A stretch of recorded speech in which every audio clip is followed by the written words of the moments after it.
मैं हूं आबिद हुसैन शेख, आपका खैर मकदम है 4 टीवी न्यूज़ कर्नाटक एक्सप्रेस में। पुलिस भर्ती कब देंगे आदेश, अभ्यर्थियों का आक्रोश। 2018 में ही कोप्पल में 80 रिजर्व पुलिस कांस्टेबल पदों के लिए चयन हुआ था। अर्जियां खोली गई थी। हजारों उद्योग आकांक्षियों ने लिखित और फिजिकल परीक्षाओं में भाग लिया था। आखिर 80 अभ्यर्थियों का चयन हुआ, मगर अब तक नियुक्ति का आदेश नहीं दिया गया। कोप्पल एसपी से पूछने पर कहते हैं कि ऊपर से आदेश आएगा।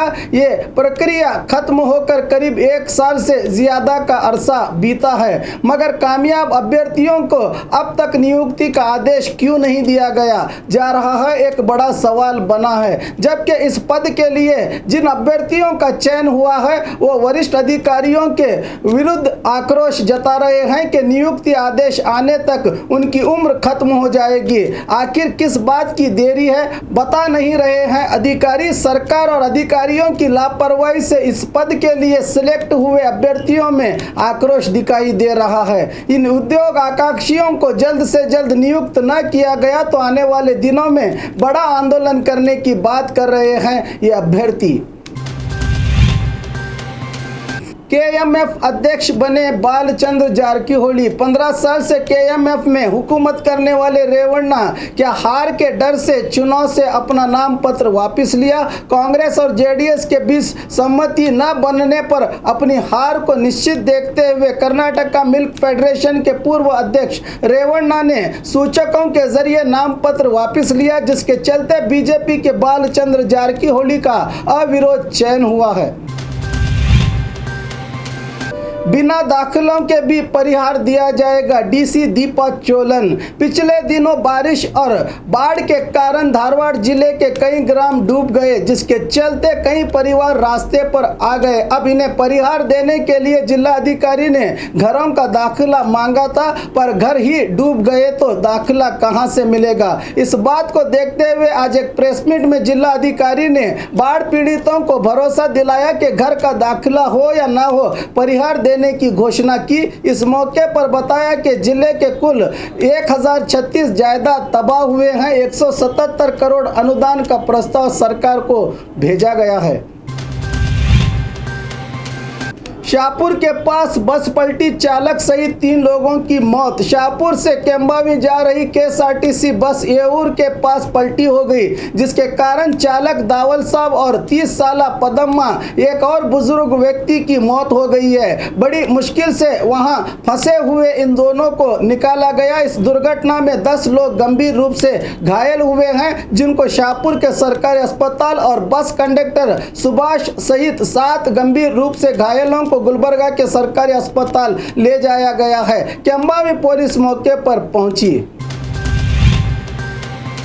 मुर्गमल के दरगाह में बिस्तर व्यापारियों का जुल्म, परेशान अकीदतमंद। चिंतामणि तालुका के मुर्गमल ग्राम में स्थित हजरत अम्माजान बावाजान दरगाह में राज्य और दूसरे राज्य से बहुत से अकीदतमंद अपनी मुश्किलों से छुटकारा और मुरादों को पाने के लिए हाजिरी देते हैं। खासकर अमावस के मौके पर यहाँ भीड़ कुछ ज्यादा ही रहती है। बताया जा रहा है कि यहाँ के कपड़ा और बिस्तर व्यापारी दरगाह में मुकाम करने वाले अकीदतमंदों से एक दिन के लिए 200 रुपये वसूल कर रहे हैं। रुपया न देने पर दरगाह पहुंचे लोगों का सामान उठाकर बाहर फेंक दिया जाता है। दरगाह के मुंतजमीन ये सब देखते हुए भी खामोश बैठे हैं। इन कपड़ा व्यापारियों के जुल्म से बचने की मांग करते हैं अकीदतमंद। क्या संबंधित वक्फ बोर्ड अधिकारी इस ओर ध्यान देंगे या बिस्तर भ्रष्टाचार में शामिल होंगे, एक बड़ा सवाल बना है।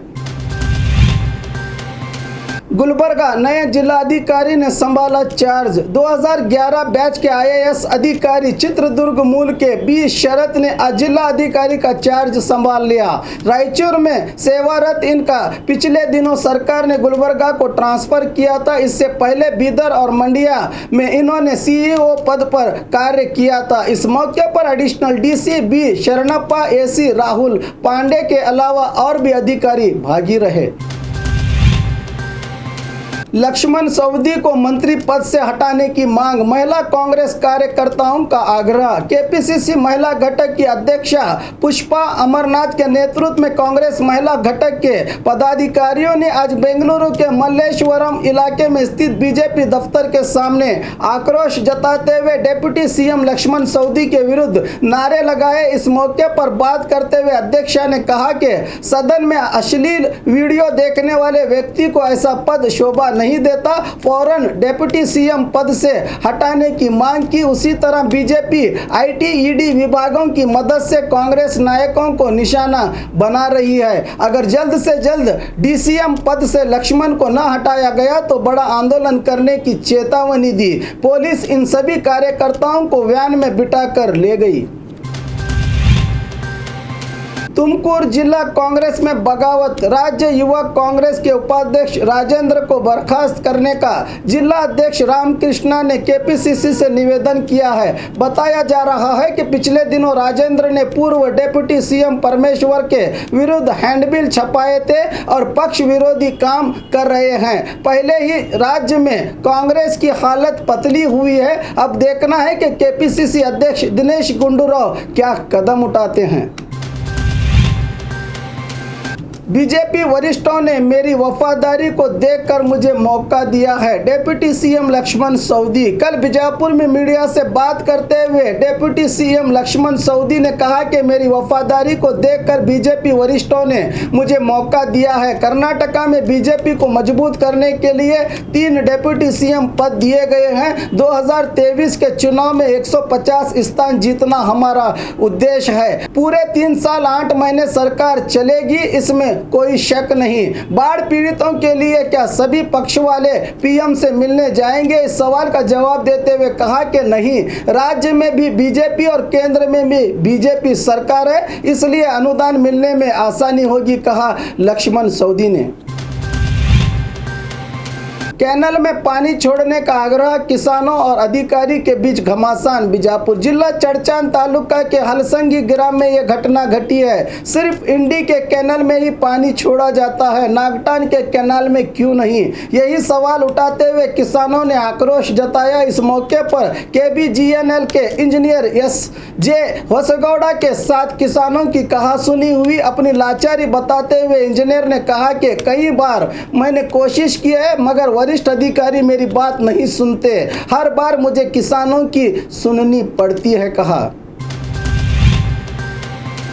मोहर्रम और गणेश त्यौहार के चलते रौड़ियों की परेड। चामराजनगर के परेड मैदान में आज जिला एसपी आनंद कोन्नूर ने जिले के करीब 150 रौड़ियों को बुलवाकर उनकी परेड लेते हुए मोहर्रम और गणेश त्यौहार के मौके पर कोई भी गड़बड़ी न करने की चेतावनी दी। इस मौके पर हंसने वाला राजस्थान का रौड़ी मुखवीर सिंह, जिसने 2015 में मस्जिद में खिंजर फेंकने का वीडियो वायरल किया था, इसको 2 थप्पड़ रसीद करते हुए एसपी ने अपना गुस्सा दिखाया। और खबरों के लिए देखते रहिए 4 टीवी न्यूज़ कर्नाटक एक्सप्रेस।